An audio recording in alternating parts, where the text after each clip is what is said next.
Welcome back. We're going to begin our discussion of real physics with the study of mechanics. Now, mechanics is the broad overview. It is our first big topic in physics, and basically it's a discussion and an investigation of how and why objects move. And we're always going to start with the simplest case first and then work to the more complex. That's kind of the rule. You want to build the foundation first and then work our way to the more complex. And so we're going to start off in chapter 2 by just talking about distance, displacement, velocity, acceleration, speed, basically describing how objects move, not why they move. Why comes later. Right now, we're just going to be able to just take a few days to take a look at how do objects move and how do we describe that motion. I mean, it's very easy and very obvious to know that things move. You've noticed this. You've known this your entire, well, pretty much your entire life. Well, in physics, we're going to break that down so that we can describe that motion and then be able to explain it to others so that others know how those objects moved as well. And so chapter 2 is going to be basically on displacement and velocity. And then later on, we're going to talk acceleration and graphical analysis and other things like that. But we're going to start off by talking about motion.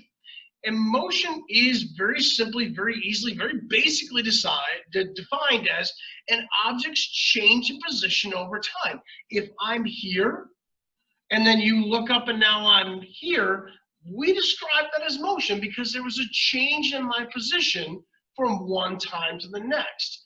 And so basically you're just talking about an object that's changed its position over time, okay? And I've given you a bunch of examples, cars that move there. If you start off at your house and you go visit your grandmother's, there's motion there. You've changed your position over time. And we'll discuss this in a little more detail later on too. The first person to record the study of motion. Now, this is not the first person that noticed that things moved. Galileo Galilei, the guy, we call him just Galileo, is fine, was the first person to actually study this motion in a scientific way. Not just go, hey, look, that thing moved. Neat. He actually tried to study this motion and describe it and be able to explain it, and then from there be able to predict how other things would move based on what he did. So you can say he was kind of like one of the very first to actually record his scientific method in this study. And he conducted both physical, where he actually, hey, look, here's my object, it dropped, it moved. He would perform not only physical experiments, but also thought experiments and doing things that he couldn't necessarily do on his own. He would think about it and say, well, what if this happened? And he recorded all of these, which is why we give him the credit that we do. A guy later on came and took that work and built off that work, Isaac Newton, to come up with his own 3 laws of motion, which we'll talk about in later chapters. But you hopefully have heard of Isaac Newton, if for no other reason than an apple had a tendency to hit him in the head. Okay, but we'll talk about it in greater detail as we go through. Now, Galileo's experiment was basically this. He knew that things moved, and he was able to equate friction and force and movement all together. And so what he did was he basically said, okay, well, wait, if I take this rock, okay, and I roll this rock, it's going to go a certain distance. Okay, well, if he takes that rock and let's say he does it out in a meadow with all the grass and he throws it with a certain amount of force, it's going to go a certain amount of distance. And okay, that's great. If you then go into the local town where they have the cobblestone streets, so it isn't that meadow, it isn't that grass, if he throws it with the same amount of force, it's going to go further because it doesn't have as much stuff stopping it. If he then takes it and then goes into the local cathedral, where it has the nice marble floors all the way through, and he throws that object with the same amount of force as he did before, it's going to go even further. And so he kind of said, well, wait. The reason this thing is stopping is because of something called friction. And then I'm kind of jumping ahead a little bit, but he was the one that said, well, wait a minute. If I could eliminate this friction, because in the meadow, there was a lot of friction. On the cobblestone streets, there was less. In the cathedral, there's even less because it's smoother. But if I could eliminate friction, this object would continue on forever. Now, this is a radical departure because everybody knows that if you take anything and you move it, eventually you can't see it, but I'm telling you right now, it's stopped. It's not moving. And so anything I do, anything I push, here's a chair, okay? If I just push that chair, eventually it comes to rest. And so up until Galileo's time, everyone knew that an object's natural state was at rest. If you push anything, eventually it's going to come to rest. You get out of bed in the morning like, oh, eventually you're going to come to rest again. Galileo said, no, actually, if you could get rid of this friction problem, if you pushed an object, it would go on forever. And so this was a huge step forward in the arenas of physics, but the fact of saying that an object's natural state could either be at rest or in motion. If you take a look at this experiment graphically, if we say, hey, if we could eliminate friction completely, if we look at this first one, if you drop this object and it slides down, think about a Teflon ball on a Teflon thing, you slide down, it's going to come back up to that exact same height. Well, if you now change that shape to this, okay, it's still going to go to that exact same height, but in the process, it goes a much larger distance. It's going to go up to that same height, but in the process, will go to the great distance. Well, if you never had to go back up to that same height, this object will never stop. And so its natural state is now in motion, and it will stay in motion forever until we do something to stop it. And this was a big, big jump in physics. How we perceive motion depends on where we are and what we're doing.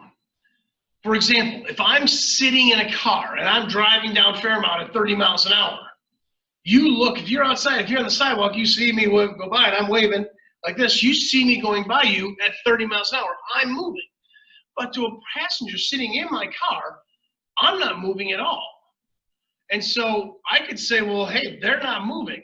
If you look at them and say, oh, no, they are moving, they're moving at 30 miles an hour. So how we perceive our motion depends on our frame of reference. Another example would be moving sidewalks in airports. You're standing on the moving sidewalk. You're not moving. Somebody watching on the concourse is like, oh, yeah, they're moving that way. Or you could be that guy that turns around and walks backwards on the moving sidewalk. You're moving relative to the people coming at you. Okay, whereas somebody watching you, it looks like you're not moving at all. So it's really important to understand what are you doing? Because that's going to affect how you perceive that motion. And we'll talk about that in a little bit greater detail. But no, for the most part, we will say that the Earth is stationary, and we're going to use that as our frame of reference. Now, when we describe motion, we talked about it has a change in position. Well, that change in position, we're actually going to describe it in two seemingly different and similar ways. The first is called distance. And distance is just how far an object is moved. And so if I start right here, let's say I start, hey, here's my start. Okay, and I walk this. And let's say that I'm going to walk 5 meters in this direction. Actually, let's not use meters. Let's use steps, because that's something I can illustrate here as well. Let's say I move 5 steps.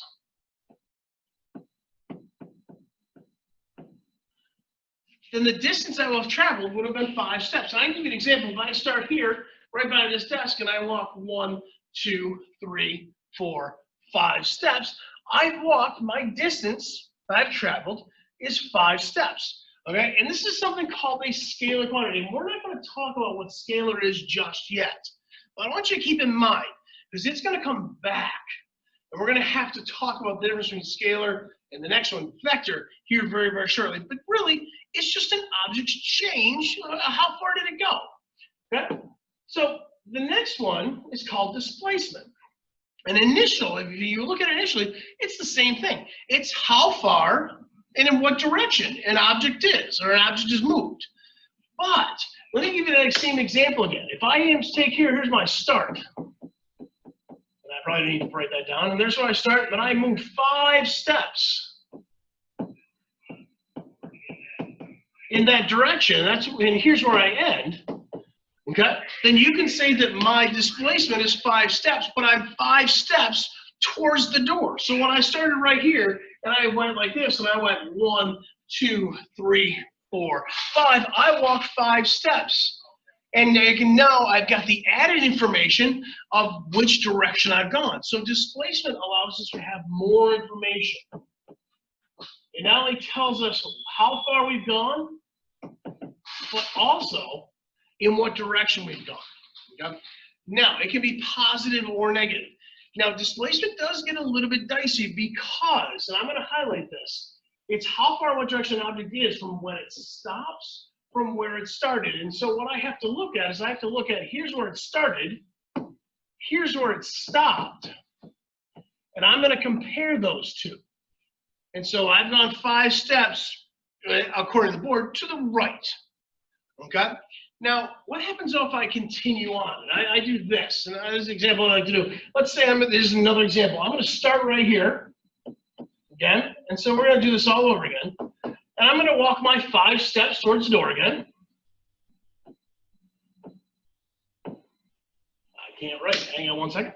5 steps. But now I turn around and I walk 5 steps back. And I'll put this in red.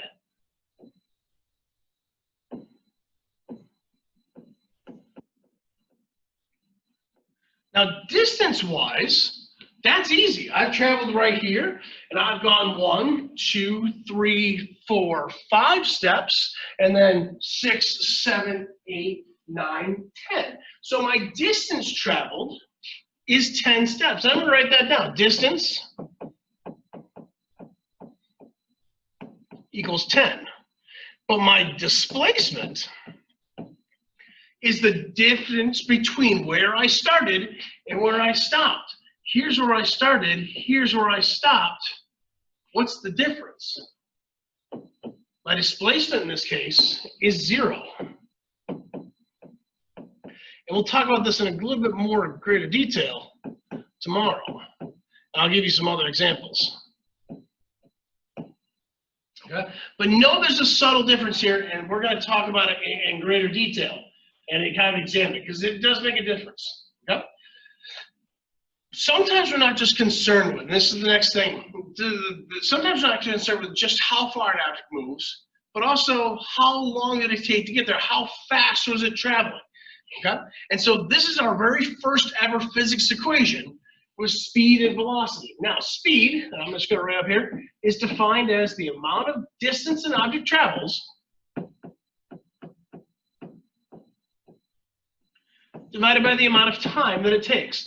And probably the absolute best example that you know of is the speedometer on your car. When you look down, it says 30 miles per hour.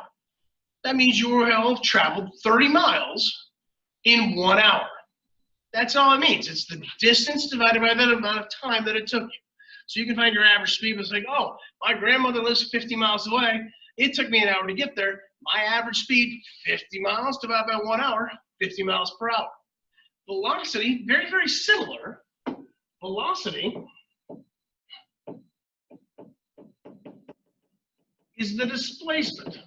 So we got to be careful here, because remember, displacement is slightly different than distance. We have to take into consideration not only how far, but also in what direction.